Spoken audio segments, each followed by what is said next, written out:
Assalamualaikum warahmatullahi wabarakatuh teman-teman. Dalam video kali ini, saya mewakili kelompok 1 akan menjelaskan sedikit tentang peradilan Islam untuk memenuhi tugas fikih kelas 11 IPA 1 Madrasah Aliyah Negeri Purbalingga. Tapi sebelum lanjut ke materinya, jangan lupa subscribe, like, share, dan komen di video ini ya. Happy watching dan semoga bermanfaat. Oke, langsung saja kita ke materinya tentang peradilan Islam. Di sini nanti akan ada 4 poin yang kita bahas. Yang pertama adalah definisi peradilan Islam, yang kedua dalil-dalil tentang peradilan Islam, fungsi peradilan Islam, dan yang terakhir hikmah peradilan Islam. Oke, langsung saja kita ke materi yang pertama, yaitu definisi peradilan Islam. Apa itu peradilan Islam? Di sini ada dua, yaitu secara bahasa dan secara istilah. Kita yang secara istilah dulu. Di sini dalam istilah fikih disebut qadha, yang berasal dari kata qadha atau yaqdi dalam bahasa Arab, yang artinya memutuskan, menyempurnakan, atau menetapkan. Ini juga termaktub dalam Quran surah Yunus ayat 93. Inna rabbaka yaqdi bainahum yaumal qiyamati fima kanu fihi yakhtalifun. Sesungguhnya Tuhanmu akan memutus pada hari kiamat tentang apa yang mereka perselisihkan.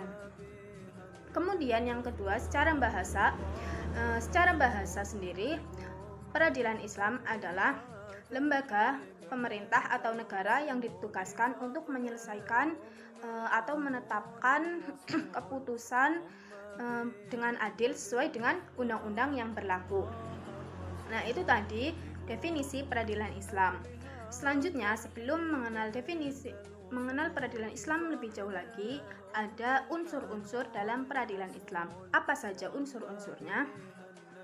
Yang pertama adalah hakim atau biasa disebut qadhi dalam istilah Islamnya.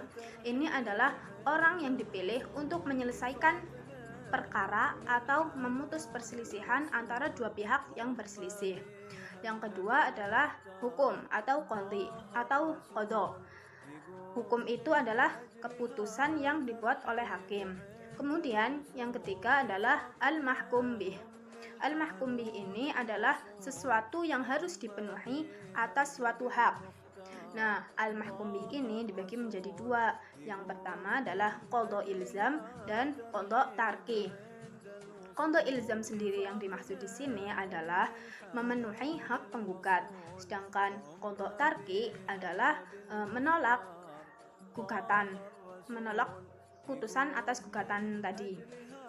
Kemudian unsur yang keempat adalah al-mahkum alaih. Al-mahkum alaih itu adalah orang yang dijatuhi putusan atasnya, baik itu penggugat atau tergugat. Dan yang terakhir adalah al-mahkum lahu. Nah, al-mahkum lahu ini adalah orang yang menjatuhi atau menggugat suatu hak. Ini biasa disebut dengan penggugat. Yang selanjutnya adalah dalil-dalil tentang peradilan Islam. Dalil-dalil tentang peradilan Islam itu sebenarnya dalam Al-Quran sangat banyak sekali. Di sini kami mengambil 3 ayat yang berkaitan dengan peradilan Islam. Yang pertama ada dalam Quran surah An-Nisa ayat 135.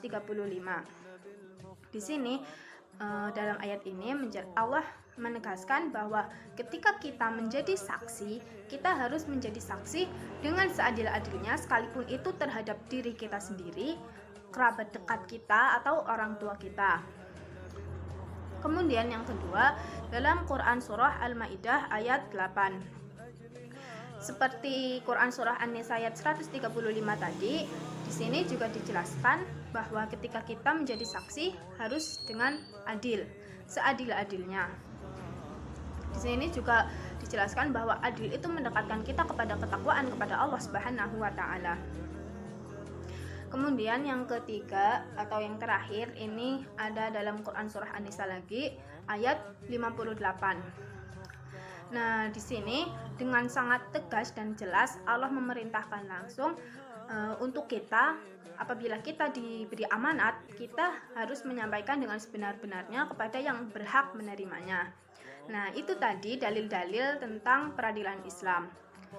Kemudian yang selanjutnya kita masuk ke fungsi peradilan Islam. Fungsi peradilan Islam itu ada beberapa yang kita ambil di sini. Yang pertama adalah menciptakan ketertiban dan ketentraman dalam masyarakat.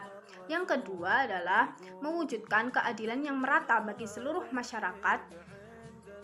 Kemudian yang ketiga adalah melindungi jiwa, harta, dan kehormatan masyarakat. Selanjutnya, mengaplikasikan nilai-nilai amar ma'ruf nahi mungkar dalam kehidupan sehari-hari. Kemudian yang terakhir adalah menghalangi orang-orang zalim dari tindak aniaya yang akan mereka lakukan. Nah, itu tadi fungsi peradilan Islam. Kemudian yang selanjutnya adalah hikmah-hikmah peradilan Islam. Nah, hikmah peradilan Islam itu juga sebenarnya ada banyak sekali. Di sini ada yang pertama adalah terwujudnya masyarakat yang bersih, karena setiap orang itu terlindungi haknya sesuai dengan peraturan perundang-undangan yang berlaku.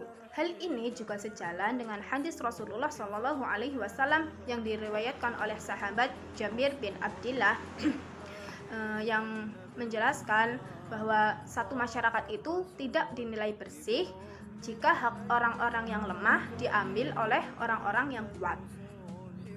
Kemudian yang kedua adalah terciptanya aparatur pemerintah yang bersih dan berwibawa.